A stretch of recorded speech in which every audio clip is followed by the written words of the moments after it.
लिलोह है तो तोहर लाल लिलोह है तो दुनिया की कहतोगे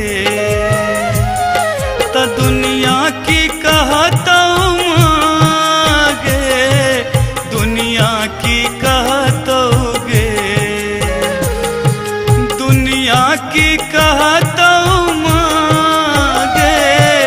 दुनिया की कहतोगे तोहर चरणक आशा छोरी का पुत्र कही ठा जो रहतोगे तोहर लाल लिलोह है तो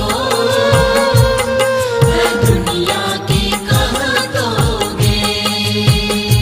तोहर लाल लिलोह है तो दुनिया की कहतोगे।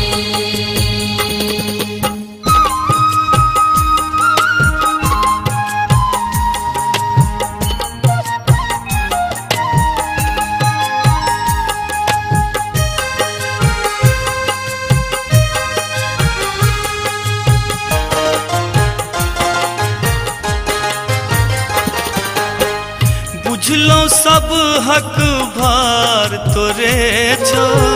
सब तोरे संतान गे किंतु एतेटा जग में मैया हम ही भेलियो आन गे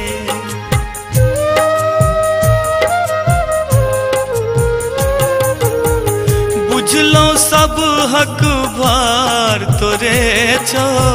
सब तोरे संतान गे किंतु एतेटा जग में मैया हम ही भेलियो आन गे दे दंड तुमा कतबो दे दंड तुमा कतबो सुत सबटा सहतोगे तोहर लाल लिलोह है तो दुनिया की कहतोगे तोहर लाल लिलोह है तो दुनिया की कहतोगे।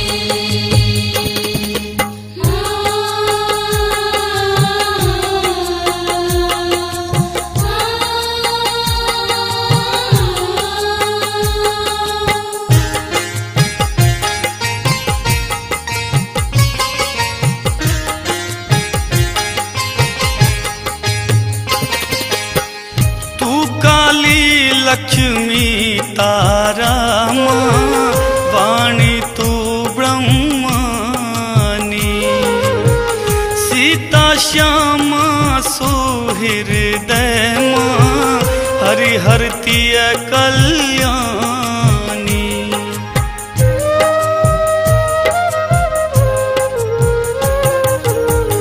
तू काली लक्ष्मी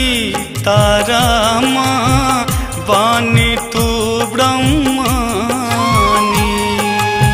सीता श्यामा सुहृदय माँ हरिहरती कल्याणी तोरे वश में सकल चराचर तोरे वश में सकल चराचर माँ छो आ रहतोगे।